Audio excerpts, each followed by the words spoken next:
We've got Ali Brown, Ian Leyland, and Michael Barkley. Come to the stage, round of applause, please. I like the title as well. Star Citizen, Building a Galaxy. You have to say it in that voice, I feel. Definitely. If you don't use that voice, then you have to leave the company. Is that what happens? Is that your firing process? No, yeah, that was how I got hired. Yeah, my accent. Yeah, that was. Okay, let's read it out in a sexy voice, then.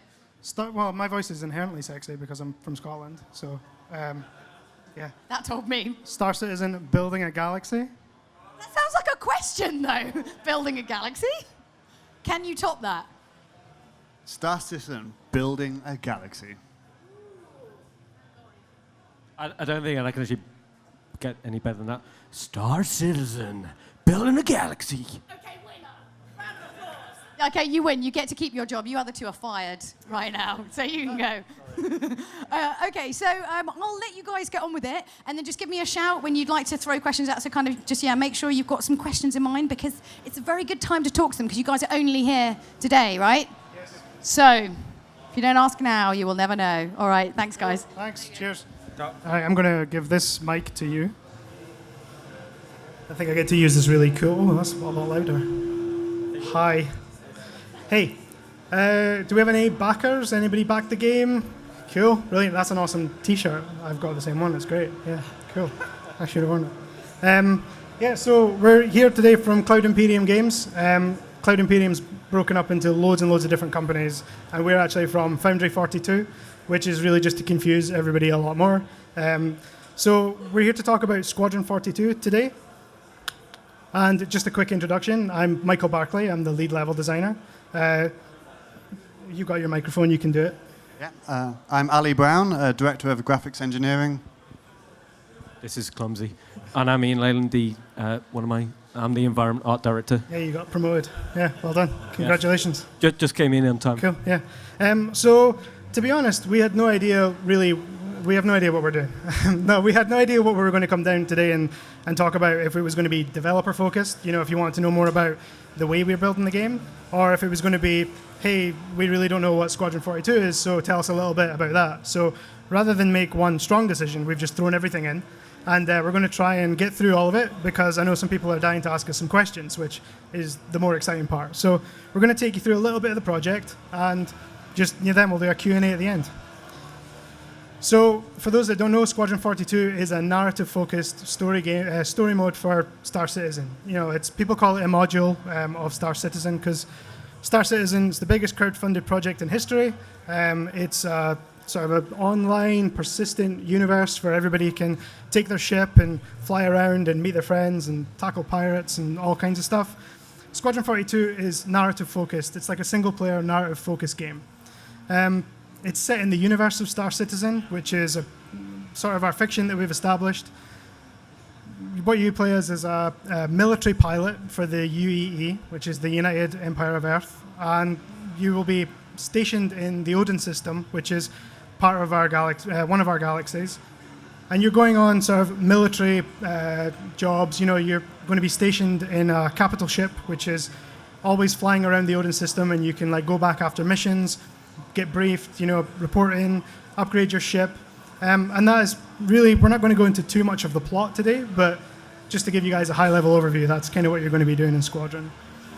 So when we started the planning for Squadron 2 years ago, we put together a high-level previs of just what the flavor of Squadron 42 was going to be. Some people might have already seen it, but I'm going to hopefully play it right now. And it should give you a good idea of what Squadron 42 is all about. Or maybe it won't.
maybe as the chaps in the front will tell you, those are some pretty old assets for that one. So that was 2 years ago. We sat down and really came up with a previs of what the vibe of Squadron 42 was going to be about. And as you'll probably see later in the presentation, the game's come along quite a long way in the last 2 years. So when we actually sat down and started planning Squadron 42, we wanted to come up with what were the core pillars we were going to build on for Squadron. Like what would give it its unique identity? How are we going to drive the project? Kind of the main things that we really want to focus on with Squadron, we're broken it down into 4 core pillars. So immense sandbox levels, intense tactical combat, unmatched immersive detail, and rich cinematic storytelling. And we want to take you through each of these today, hopefully quickly, and then we can get into the Q&A, as I mentioned. So those immense sandbox levels. Really, when it comes to building a level for Squadron 42, we want to be able to give people choice. How do you approach a level? What do you do in that level? We want to make sure that people have got spaces to explore and lots of opportunities so that they can plan tactically. We want to be able to also transition seamlessly from space to ground and back again. That's a huge, huge important selling point for us. The ability to bring your ship into a battlefield, maybe bomb out all the enemies on the ground before you even land. That's something we want you to be able to do a lot of times in Squadron. We'll also be taking you to some abandoned vessels, some massive, massive stations, maybe a moon or two. And just to give you an example, I think this might be unseen concept art, but because we're so sort of candid with everything, it might have been seen before. This is one of our bases that you'll be going to in Squadron 42. There's some enemies stationed here, and I'm being very careful to say enemies because I don't know exactly if we've announced who the enemies are yet, but there will be some enemies here. You can approach this space however you want. There's going to be some enemies crawling on the surface, and you can go in and just bomb them out, but you'll be raising all the alarms. They'll be prepared for you by the time you come into land. You can maybe sneak in, find a landing pad that's way, way, way off the beaten track and land there and approach on foot and sort of take them down stealthily, if that's a word. And there'll be a lot of sort of systemic and organic gameplay that comes from that. The way we're trying to build these levels, because I don't know if you know the scope of the game, but we've got the persistent universe to build for, as well as Squadron 42, and it's a huge, huge swathe of content. So we have to think cleverly about how we're going to be building these environments. We're kind of using this modular kit, and to talk more about that, I'm going to hand you over to Ian Leyland. He'll take you through that. With some musical chairs. That was awkward. Just touch the bum there, Mike. So, Sandbox missions, that was something that was really important for Mike. So Mike came to me and said, right, I want to give me a whole suite of tools that will enable me to build out a lot of levels without too much art input originally. So we came up with an idea of, we just basically come up with these modular building sets. And in theory, they're just like floors, walls, ceilings, core elements. And what that means is like design can just go away and run free and kind of design any type of scenario that they want. And because of a lot of the core mechanics in Squadron aren't necessarily just related to FPS, it means that they can go through many iterations of designs without waiting for an artist to say, oh, can you give me this shape, or can you design me that type of level? So before art really get involved, like design's gone for about 50 different designs. So what that means for you is you get much better, more refined designs. To break up variety, like our modular building sets go into various architectural styles. That's what gives us the flavor and the just the visual breakup, so you don't hopefully see the repetition quite as much. So what you're seeing on there is just an example of our building set. And the lower left-hand corner is, presumably a lot of you have seen this architecture before. This is what's in the current Star Citzen live right now.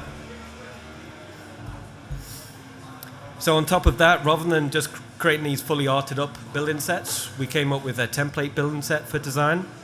And this is quite important both for artists and designers. So you'll notice they've got like this rather fetching pink outline. And what that means is if I see pink in a level, it means the artist or designer's not really been building correctly or snapping to the correct metric. So if I see pink, then I hunt them down, and then we find out what's going on. And again, this just helps, like when a mission or a level is being fleshed out by design, if these all snap in together, it just means when it comes to the environment team, they can just make it look pretty. So modularity is only going to get you about 60% of the way there.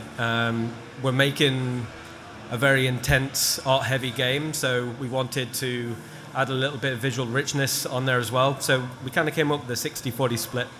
So the 60% is always going to be the stuff you're going to get for free, but that 40% is always going to be the custom assets that give the environment flavor and purpose. And it also means it's a lot more efficient use of the artist's time. What with the Squadron 42 and PU, there's a fair few of environments we've got to make. So we've got to be effective in terms of how much work I give my guys. So when you're going through these environments, you're going to see roughly that split. Scale. So scale's probably one of the biggest things in our game, and everyone who comes to stop, when people start working on our game, it's always the hardest barrier to entry. Like they make their first asset and they put it in the game, and they're like, well, where is it? Did it? But actually, it's just like a little dot in the environment. So the gas giant currently in Citzen Live is 149,000 kilometers, and that's in actual scale. So the artist who exported that wins the award for largest game asset made in our game. The Port Olisar is about 2 kilometers long. And just for reference, the big Shubin mining station is going to be about 6 kilometers long. And this guy's going to be fairly detailed. So in the areas that you're going to land, you're going to be able to see up to the rivet in terms of detail. So next, we're going to be talking a little bit more about the pillars, specifically the localized physics grid, and I'll hand you over to Ali. Hello. Okay, so something we have quite unique in our game, which not many other or any other game I'm aware of has, is these things called local physics grids. So you can be on a capital ship in our game, and that you can be walking around, minding your own business, but that entire ship can be rotating and flying through space. And the technology to make this work it took quite a lot of development for us. So this is what we call the local physics grid. So you can be sat on your spaceship having a full FPS combat, and that thing is flying through space at 1,000,000 miles an hour, and nothing's faked, nothing's pretend. Like normally in a game, you would have it. If you have a typical game where you're on a train or something like this and it's moving, really the train is still and the environment looks like it's moving. But in our game, everything is fully physics-based, fully real. Even to the extent you can be walking on your ship, which can be in another ship, which can be in another ship, and all of the physics just works, which is a bit of a crazy technical achievement. It took us a long time to get there, but we've finally got it now. And I think on the alpha version of the game, we're starting to see some of that now. We're starting to get some of the bigger ships out there to the public to see. But there's a lot more to come. Once we get some of the cap ships out there, you'll really see the full benefit of this physics grid system. So just to move on to our next pillar, I'll hand you back to Mike. This is great. This is all this moving is giving me a workout. So intense tactical combat, that's the next pillar that we want to talk about. So when we talk about tactical combat, really it begins before you even make it to the battlefield. In Squadron 42, when you're on your home base, your capital ship, you'll be able to visit the armory, or you'll be able to visit the hangar. You'll be able to change the loadout on your ship, which a lot of you might be doing right now in the alpha. You'll be able to kit out your ship. You'll be able to swap out some of the modules on it. Sometimes you might even be able to choose what ship you're taking out with you. And you can also do the same with all your FPS weapons, so your assault rifles and your gadgets. You can visit the quartermaster, you can visit the armory, swap out the loadout that you want to take with you on the next mission. And through this way, we're giving you a lot more sort of personalization in the campaign. All these sandbox locations that we want to take you to, they can really be approached in a number of ways. And we also want to put you on the back foot sometimes. Maybe you took a weapon that doesn't help you out in the current scenario, and then you have to think on your feet, okay, what do I do next? How do I change this loadout around? What do I have to take off my current weapon to help me in the current situation? And the other thing we want to do is really blend, like I said, that transition from space to ground. Being able to kit your ship out with maybe particular types of turrets or particular weapons that will assist your ground game, that'll help. That we even want to take it to that level when it comes to these sandbox encounters. There we go. So yeah, as I mentioned, you can kit out your ship. You can also kit out some of the weapons that you'll be taking with you. swap your attachments around. Sometimes you can do that on the fly. Sometimes you might have to go back to your workbench to make on your capital ship to make some bigger adjustments.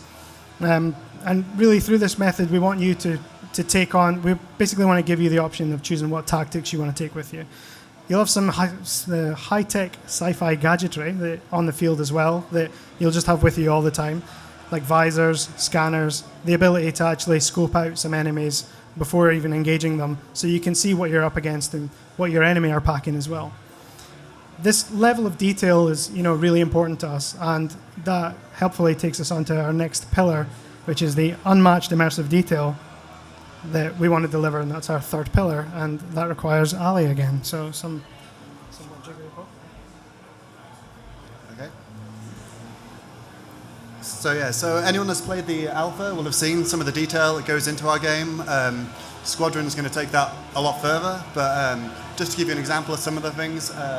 So our capital ships, which you've seen glimpses of, but we haven't shown too much yet, they're incredibly detailed. Like, they are full scale, like everything from about 300 meters long to several kilometers long, and the entire thing is modeled. There is not like an inch of it that it isn't modeled, and it doesn't have some working component inside it. Not only are they all fully modeled, they have a full complement of crew as well. So you'll be able to walk around, find the engineering guy, Scotty or whatever the equivalent is in our game, and you'll be able to go find the weapons guy, go to the mess hall, and you'll be able to interact with all of the crew on these ships. So there's nowhere effectively out of bounds. All of our characters, you should be able to talk to them in a realistic way. You'll see more of the characters later, but they should have nice dynamic conversations. There'll be some rich type of conversations you can get into with them to help push the story along. And the ship systems, I could talk for hours about the ship systems. So we go into such detailed lengths to model the spaceships. It is a space game after all, but we model every single component on the ship that you can imagine. So whether it's the CPU in the ship, the guns, the thrusters, the coolants, the power reactor, everything. And you, as a player, you get full control of all these. So if you want to, you can really go and dig in and really customize your ship, or really take advantage of the situation. So if you want to be in a stealth situation, you can lower the power on your ship, or there's lots of dynamic things you can do to really make the game, to make it work for you. The visual quality of our game, anyone that's seen the alpha will have seen how good the visual quality is. We're really pleased with the results, but there's a lot further to go, and Squadron again is going to take that a notch up. But hopefully everyone thinks it looks good. But we'll show you some more of the videos later. So one thing we've gone to quite extreme with, which some of you might have seen before, is like the damage model on our ships. I'll just play this. I might need to turn the volume down on this a little bit when it starts.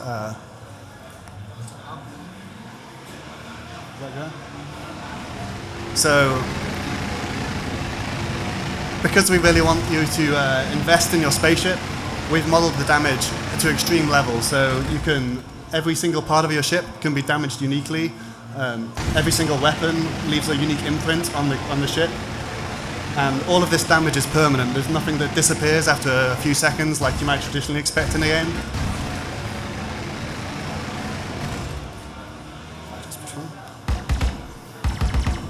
So it's a different type of cannon, leave a different mark. So hopefully after a battle you'll be able to see exactly what's happened to your ship. It'll tell a story about what you've been up to. I think some of these videos will show that not only do you see the surface damage, but once we actually do heavier damage, you get to see all the internals of the ship. So if you blow out part of the ship, I think on the next clip, when it gets a bit further along, you'll see like the internal skeleton of the ship, which is exposed when you really do some heavy damage. So it's not all just graphical there's actually, like I mentioned before, we model all these subcomponents of the ship. So when we're damaging the ship, we're actually damaging all of the subcomponents inside it. So whether it's the coolers or the power or all these things. And because they're all modeled physically, these actually affect the way the game plays. So it might be somebody damages a thruster and then you suddenly can't turn right so quickly. Or maybe the power's been damaged so your shields are failing, or the coolers fail, so therefore your weapon overheats. So we're really going to quite an extreme measure. There's a smiley face, just to prove it. Okay. And this is me showing off now, spelling my name in the ship.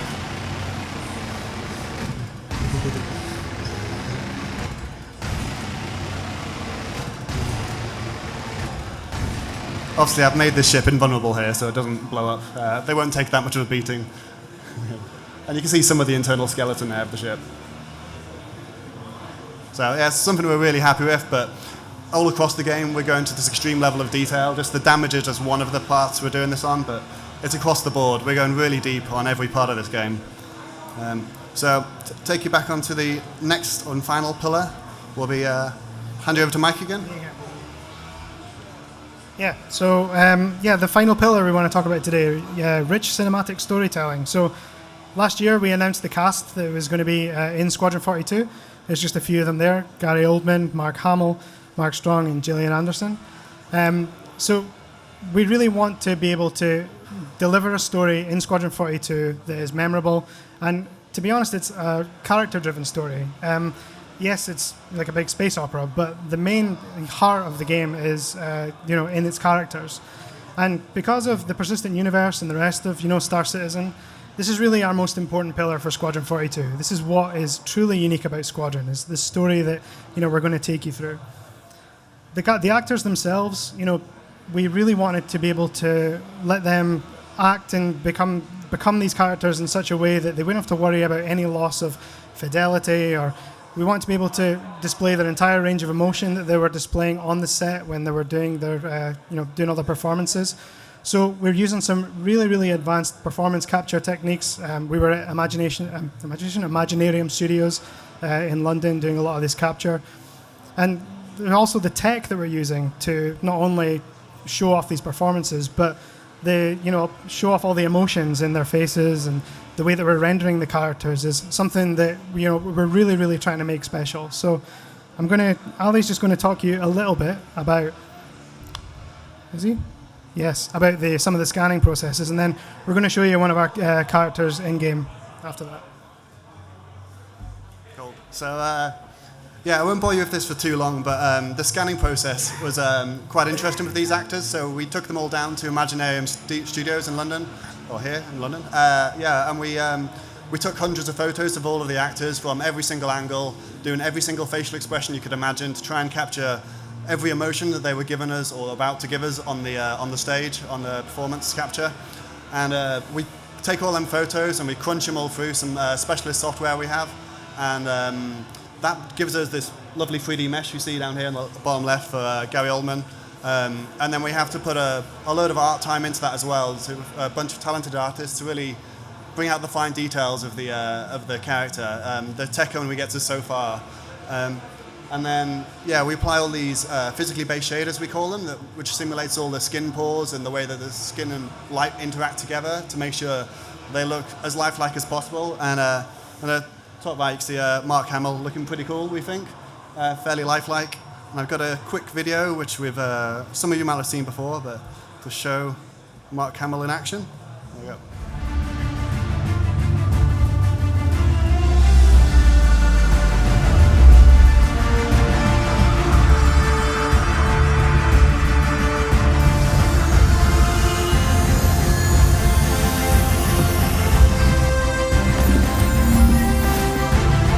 Gentlemen, fire up.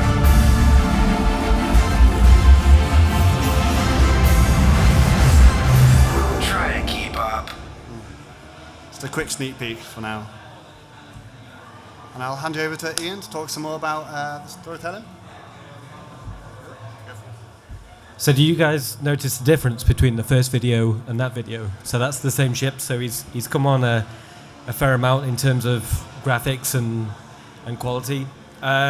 So this is quite high level, what I'm going to be talking about now. These are basically documents that we have internally, and it just makes sure that we're all making the same game.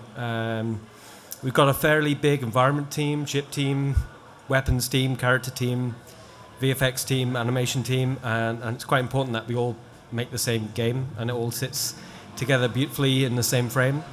So high level, the visual style of Squadron 42 is what we call in cinematic sci-fi realism. And what that means is we reference a lot of cinematic films, both old and new, and we always use those as a really good reference.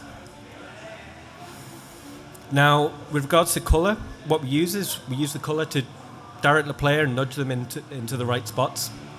In generally, we use muted colors just to give a good amount of eye rest, and then that gives us our bright colors and our intense colors to draw attention. Now, with a game that's relying so heavily on cinematics, there are lots of pitfalls that we always try not to fall into, but we've suffered it internally a few times. So this is kind of an example. So you can take the Hornet there on the left, and then you add some thruster effects and the muzzle flash, and you're like, yeah, that's looking okay. Then you add a contrail and a few more weapons, and then maybe some bloom and even more weapons, and then more ships, and then you add a HUD, you add some background, and before too long you've got like Skittles, taste the rainbow. So it's really important that for all disciplines in art to remember that we're all making the same game. So each art discipline should fit cohesively and reinforce immersion. I'll hand you back to Mike to talk a little bit about Home in the Stars.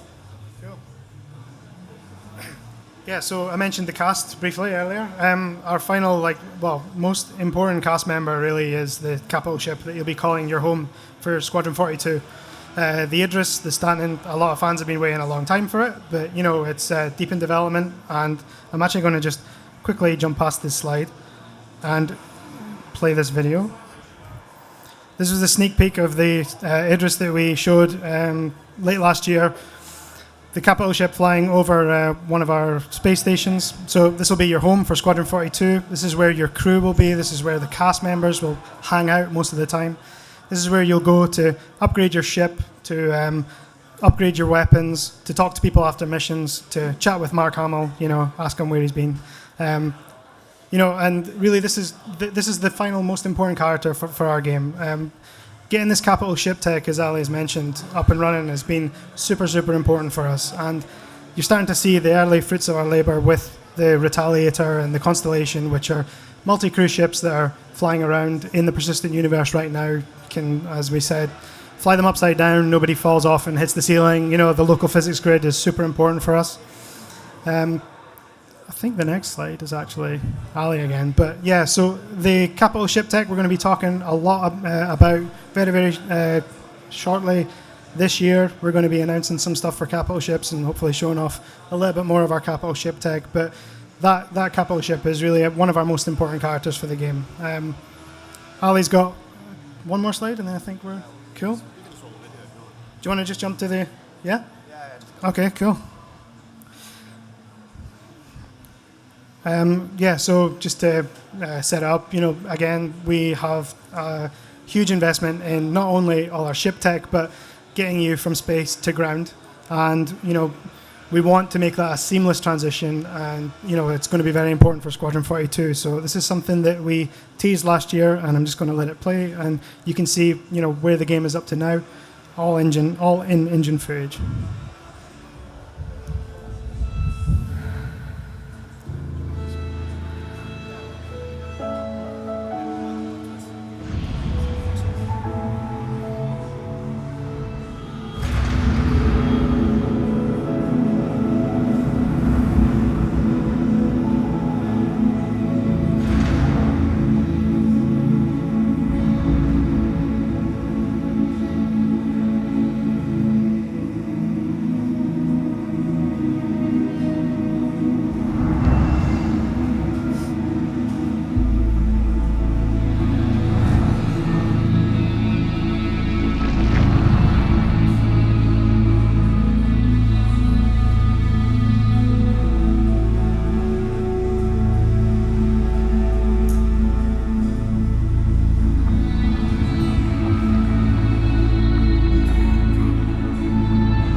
Yeah, cool. Coming to a PU near you.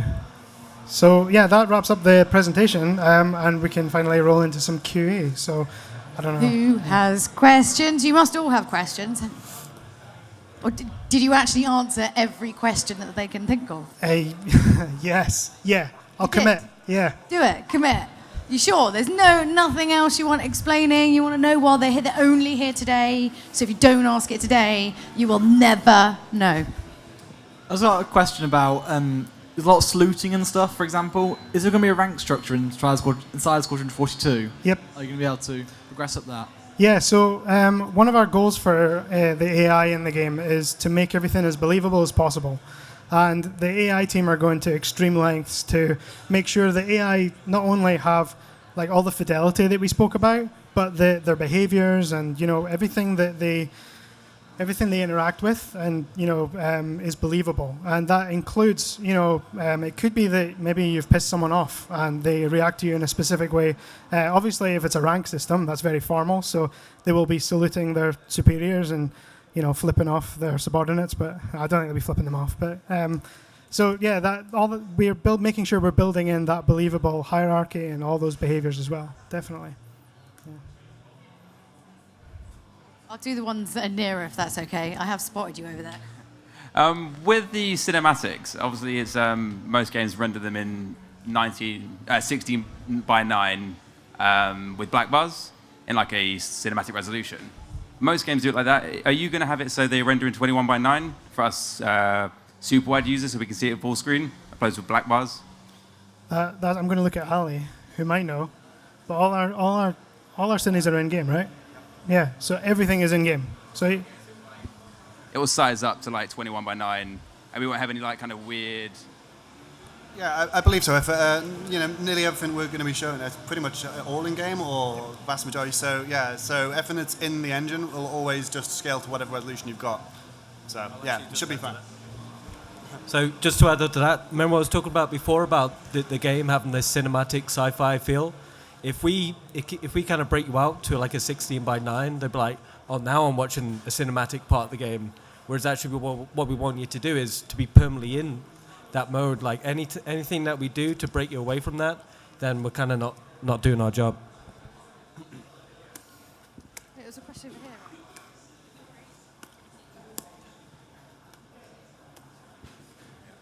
here. You mentioned that you have a full AI crew for your big capital ships, but also that immersion is important. When you have things that break, like the coolers and stuff, is it going to be an automatic fix, or are your crew going to have to actually perform the actions of running up and down the ship, parts in hand, trying to hot fix things together? So I can sort of answer that because there is still some R&D on that end, but one of the sort of benefits that Squadron 42 has is that we rest on all the mechanics that go into the persistent universe.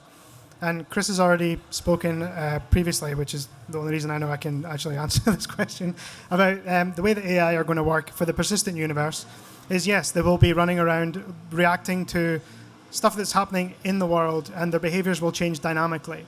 Now, the amount that we take that for Squadron 42 will be half down to the systemic nature of the AI and half down to what we want to express narratively. So really what we have to do as designers in Squadron is make sure that sometimes we kind of want this thing to break, and a lot of the time we're wrangling the AI to make sure they don't repair it. So yes, we'll be trying to build that level of fidelity in their behaviors, but the level that you see it at in Squadron 42 might be a little bit different. There you go.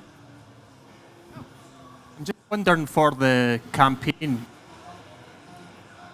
having that in about hours. How long is the campaign in hours? Yeah. So we're kind of still figuring that out ourselves, because one of the things that's hardest to pin down is exactly how long our balancing is going to be, or how well we want to balance well, obviously we want to balance it really well, how difficult we want to balance some of the combat scenarios. But it's going to be really long, so you don't need to worry about that. It's not going to be like 6 hours. But maybe I'm already in trouble for saying that. I don't know. It's right now, internally, for our internal testing, it's quite a long campaign. So I can say that, I think, without getting any trouble. Yeah. Right, who's next? Why waste time coding the transfer momentum from bullets to ships? What? Sorry, say again, why waste time? Coding for the transfer of momentum from bullets to ships. When you shot the ship, it turned around. Oh, cool. Yeah, well, I could answer that, or I could let you answer it. So when you're in a dogfight, particularly for Star Citizen as a whole, it's super important that we are modeling as much of the physical, the actual physical simulation as we can. Because at the end of the day, we're a space sim. It's really, really important to us to deliver something you've never seen before. Like when you're flying these ships, it's not World War II Spitfires flying through, no atmosphere. These are actual physical impulses that are occurring on the ship. And then the cool thing about that is if I shoot your wing off, you don't have those thrusters anymore. And you're feeling that difference in your ship. So if it seems like a waste of time, trust me, when you play the game, it makes a huge difference because you can feel what's happening to your ship. You can sort of, it creates emergent scenarios that are really the bread and butter of everything that we watch on YouTube and Twitch right now with people enjoying the game. These are all dynamic, emergent scenarios that are made possible because of the level of simulation we're taking it to. Is that cool? All right. Just carrying on the dogfighting topic, the flight model, does that mean you can turn off the Newtonian physics sort of thing, or go into Newtonian physics? Does that mean there's no unlimited maximum speeds and things like that? I think there's some discussion about fly-by-wire versus sort of more impulse-directed stuff. Like, how much does that actually play into the flight model in the game? So again, I would say 100%. You can. I have gone at like a pretty a ridiculous speed. Sometimes we'll make a design decision to cap the speed that you go at to make it playable. But as somebody who's crashed into a number of asteroids on our internal playtests and sometimes live, that what we're doing is we're trying to build it as accurate as we can. So right now we're really trying to improve our extra vehicular activity system, which is the EVA sort of spacewalking that you can do. And just yesterday I went so fast I crashed like right through one of our space stations and ended up at far side of the galaxy, which was a bug, but at the same time it shows the power of what we're trying to do in the full simulation. So sometimes we just have to rein it back, to be honest.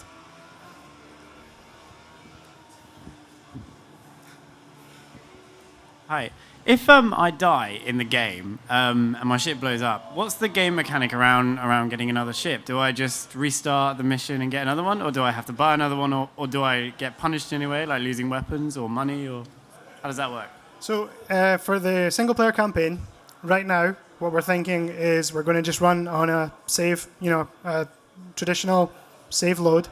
For the persistent universe, I believe I could talk about it for hours. It's like there's the Death of a Spaceman post that's the entire design for death in a persistent universe.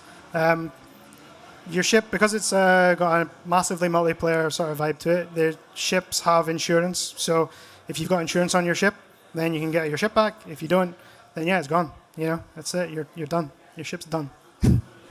And if you don't have any money to buy a new one, like if you don't have any UEE credits to get a new one, then you gotta suit up and get some work done. Merc it out a little bit. Yeah.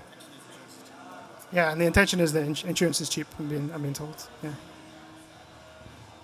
Thank you very much. Cheers.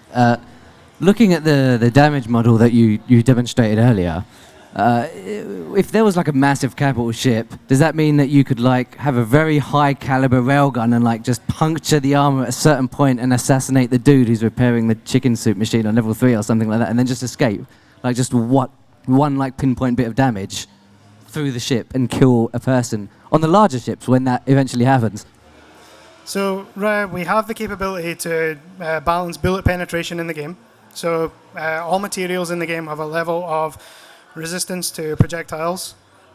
You could, in theory, shoot through a capital ship wall, and I guess because we've not really put the cap ships out in the PU yet, I don't really want to say too much. But the intention is that we take that simulation and we keep driving it as far as we can go. So you can take out the subsystems, theoretically, there's no reason why you couldn't take out a pilot or somebody in the game. But whether we choose to keep that in or balance it out, that's up to our discretion, I guess. See how it goes on the PU. But yeah, the CryEngine definitely would allow us to do that.